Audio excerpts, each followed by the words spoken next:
Assalamualaikum warahmatullahi wabarakatuh. Salam, Om Swastiastu, Namo Buddhaya, Salam Kebajikan. Halo Sobat Belia, perkenalkan nama saya Cahaya Alfaina dan teman saya Amanda Layapsari. Kami mengambil judul penelitian CLEA, Inovasi Pelembab Kulit Kering dengan Bionefinery Kopra berbasis teknoekonomi. Yuk simak penjelasan kami berikut ini. Belia, jadi kami berdua akan mempresentasikan makalah yang berjudul CLEA, Inovasi Pelembab Kulit Kering dengan Biorefinery Kopra berbasis teknoekonomi. Jadi, latar belakang dari judul tersebut ialah Indonesia merupakan salah satu produsen kelapa terbesar di dunia. Namun, pemanfaatannya masih terbatas pada produk konvensional seperti kopra dan minyak mentah. Padahal melalui pendekatan biorefinery, kelapa dapat diolah menjadi produk bernilai tinggi, termasuk minyak kelapa murni dan turunannya. Dalam industri kosmetik, permintaan pelembab alami terus meningkat karena dianggap aman, ramah lingkungan, dan berkelanjutan. Pengembangan produk ini perlu dianalisis secara teknoekonomi untuk menilai biaya produksi, potensi pasar, serta proyeksi keuntungan. Penelitian ini diharapkan dapat menunjukkan peluang bisnis dan kontribusinya dalam membangun industri kosmetik berbasis bioekonomi di Indonesia. Pertanyaan penelitian yang pertama, apakah produk pelembab CLEA ramah lingkungan dan banyak diminati pasar? Yang kedua, apakah produk pelembab ramah lingkungan ini cocok untuk masa yang akan datang? Yang ketiga, bagaimana analisis kelayakan lingkungan dan ekonomi ini pada produk pelembab ramah lingkungan berbasis teknoekonomi? Selanjutnya yaitu tujuan penelitian. Yang pertama, mengembangkan inovasi produk pelembab kulit kering berbasis biorefinery kopra sebagai solusi perawatan kulit. Yang kedua, menggali potensi sumber daya lokal untuk mencapai nilai jual yang tinggi. Yang ketiga, mendorong pemanfaatan sumber daya lokal. Yang keempat, mengetahui studi kelayakan pasar dan lingkungan pada produk pelembab yang ramah lingkungan. Hipotesis, bahan baku kopra yang diolah melalui proses biorefinery menghasilkan salah satu bahan baku dari pembuatan salep pelembab. Produksi produk CLEA dapat dilakukan dengan biaya yang efisien dan memberikan nilai ekonomi positif. Pengembangan CLEA mampu meningkatkan nilai tambah kopra lokal dan berkontribusi pada kesejahteraan masyarakat.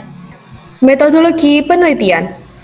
Metodologi penelitian yang digunakan ialah kuantitatif melalui pengembangan produk research and development (R&D) dengan pendekatan teknoekonomi. Pendekatan R&D dengan teknoekonomi ialah cara untuk mengembangkan atau menyempurnakan suatu produk dengan mempertimbangkan aspek teknologi dan ekonomi secara bersamaan. Desain eksperimen yang peneliti gunakan ialah uji kelayakan pasar serta pengujian pada produk CLEA kepada beberapa konsumen. Waktunya pada tanggal 20 Juli sampai 12 Agustus 2025. Tempatnya di rumah peneliti.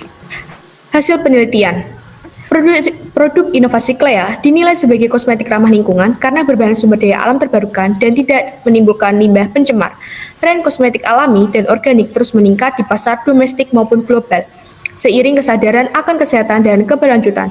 Dengan kandungan bioaktif alami seperti asam laurat dan vitamin E, CLEA mampu menjaga kelembapan dan kesehatan kulit secara alami. Keunggulan ini menjadikannya berpotensi kuat memenuhi kebutuhan konsumen sekaligus mendukung perkembangan industri kosmetik berkelanjutan di masa depan. Nah, inilah analisis finansialnya. Selanjutnya yaitu kesimpulan dan saran.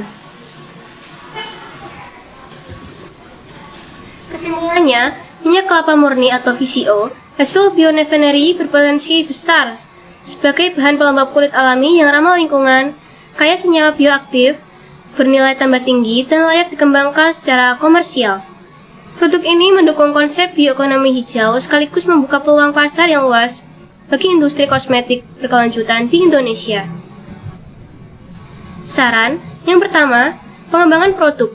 Perlu inovasi formulasi dengan kombinasi bahan alami lain agar efektivitas dan daya saing meningkat. Yang kedua, yaitu riset dan standarisasi.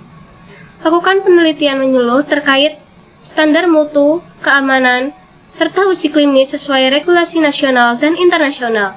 Yang ketiga, yaitu pemasaran digital. Memanfaatkan strategi pemasaran online, media sosial, dan e-commerce untuk memperluas jangkauan pasar. Dan upayakan sertifikasi ekolabel, halal, dan BPOM untuk meningkatkan kredibilitas produk. Oke, jadi itulah presentasi dari makalah kami.